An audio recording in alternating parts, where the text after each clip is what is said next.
இப்போ வாங்க நம்ம வந்து வாய்க்கு ருசியாக நல்ல புதினா கொத்தமல்லி கருவேப்பிலை தொகையில் அரைக்க போகிறோம். மூணுத்தையும் வந்து க்ளீன் பண்ணிவிட்டு கட் பண்ணி வச்சுக்கோங்க. இது மூணுமே போட்டு அரைக்கலாம், புதினா கொத்தமல்லி கருவேப்பிலை. அதுமாரி வந்து கொத்தமல்லி வந்து இலைகளை மட்டும்தான் போடுவாங்க சில பேர். இது வந்து தண்டு வந்து சாஃப்டாக தான் இருக்கும். தண்டோடு போட்டால் தான் நம்மளுக்கு நிறைய நம்மளுக்கு சட்னி வந்து நிறைய கிடைக்கும். வெறுமனே கொஞ்சம் லைட்டாக வெறும் இலையை மட்டும் போட்டிங்கன்னா உங்களுக்கு கிடைக்காது. ஒரு 10 ரூபாய்க்கு வாங்கினா கூட நம்மளுக்கு ஒரு கப் அளவுக்கு நம்மளுக்கு சட்னி கிடைக்கும். 2-3 நாள் வச்சு சாப்பிட்லாம். இந்த காம்பு யூஸ் பண்ணலாம், ரொம்ப வாசனையாக இருக்கும் இந்த காம்புலாம் பார்த்திங்கன்னா. அப்புறம் வந்து பச்சை மிளகா, புளி. நம்மளுக்கு எல்லா டைமும் காஞ்ச மிளகா அவைலபிளாக இருக்காது சில டைம்ஸ் பார்த்திங்கன்னா. ஸோ பச்சை மிளகாவும் வந்து ரேட்டு கம்மியாக கிடைக்கிறப்ப நிறைய வந்து நம்ம பச்சை மிளகாவை யூஸ் பண்ணிக்கலாம், சரிங்களா? இப்போ வந்து டொக்கு மாதிரி பண்ண போகிறோம், நம்ம துவையில் அரைக்க போகிறோம். 1 கப் அளவுக்கு எண்ணெய் ஆட் பண்ணிக்கோங்க வானலில், ஒரு 50 கிராம் அளவுக்கு. ஃபஸ்ட்டு எடுத்தது என்ன பண்ணுங்கள், பச்சை மிளகா போட்டு வதக்கிக்கோங்க.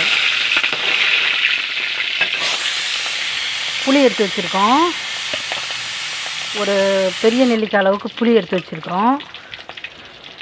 அப்புறம் வந்து லைட்டாக இது வதங்கினா போதும் பச்சை மிளகா. மீதி புதினா கொத்தமல்லி கருவேப்பிலை இதை போட்டு வதக்க போகிறோம்.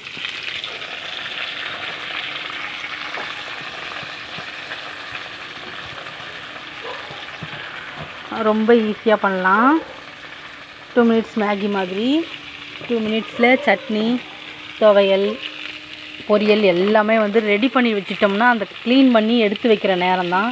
ஒரு வதக்கிட்டு அப்படியே நம்ம அரைக்கிறதோ இல்லை பொரியல் செய்கிறதோ எது வேணால் பண்ணலாம் ஈஸியாக. உப்பு நல்லா தேவையான அளவுக்கு போட்டுக்கோங்க, நல்லா வதக்குங்க. டக்குன்னு வதங்கிடும், இது கீரை தானே, ரொம்ப ஈஸியாக வதங்கிடும், ரொம்ப லேட் எடுக்காது. ரைஸ் பண்ணிட்டோம்னா ஒரு ரசம் வச்சோம்னா தொட்டுக்கிறதுக்கு இந்த தொகையில் அரைச்சிக்கலாம், இல்லை இந்த தொகையிலே போட்டு பரட்டி சாப்பிட்டுக்கலாம். ரொம்ப ஈஸியாக இருக்கும் நம்மளுக்கு. மற்ற சைடிஷை விட இது வந்து ரைஸுக்கு தான் நல்லா ஆப்டாக இருக்கும். சாப்பாட்டில் போட்டு பிசைஞ்சு நல்லெண்ணெய் விட்டு சாப்பிட்டு பாருங்கள், ரொம்ப நல்லாயிருக்கும். புளி சாதம் மாதிரி இருக்கும் இது. புளி சாதம் மாதிரி இது கொத்தமல்லி கருவேப்பிலை புதினா சாதம் சூப்பராக இருக்கும், எல்லாம் மிக்ஸ் பண்ணது. சில பேர் தனித்தனியாக அரைப்பாங்க, புதினா தனியாக கொத்தமல்லி தனியாக கருவேப்பிலை தொகையில். இது வந்து மிக்சடு துவையல் சூப்பராக இருக்கும், செஞ்சு பாருங்கள். தென் அதேமாதிரி நீங்கள் வந்து காஞ்ச மிளகா மட்டும்தான் ட்ரை பண்ணி பார்த்துருப்பீங்க சில பேர்.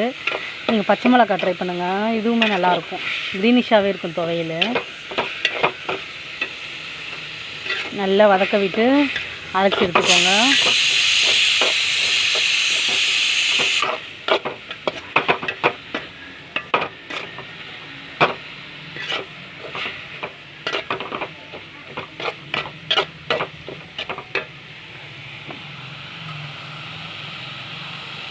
ஒரு குண்டு புளி எடுத்து வச்சோம் இல்லையா, அதையும் இதில் ஆட் பண்ணிக்கோங்க. அரைச்சிட்டு எப்படி இருக்குன்னு பார்க்கலாம் சட்னி. நல்ல சுருண்டை வந்து இப்போ நம்மளுக்கு வதங்கி வந்துருக்கு. இப்போ சட்னியை போட்டு எப்படி அரைச்சிட்டு தாளிக்கலான்னு பார்க்கலாம். இப்போ வந்து சட்னி வந்து மஞ்சிடுச்சு நம்மளுக்கு துவையல். இந்த பக்கம் வந்து எண்ணெய் ஆட் பண்ணிக்கோங்க, தாளிக்கலாம். 1 கப் அளவுக்கு போட்டுக்கோங்க, அப்போ தான் நல்லா டேஸ்ட்டாக இருக்கும். 2-3 நாள் வச்சு சாப்பிட்றதுக்கு எண்ணெய் ஆயில் அதிகமாக இருந்தால் தான் நல்லாயிருக்கும்.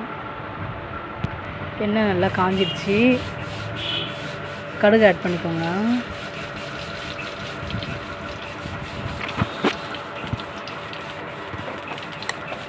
கடுகு பொரிய விட்டு இந்த துவையில் போட்டுக்க வேண்டியது தான். ரொம்ப ஈஸியாக இருக்கும். ஃப்ரிட்ஜில் எடுத்து வச்சிட்டிங்கன்னா வந்து உங்களுக்கு 4 to 5 days வரலையும் நல்லா வரும்.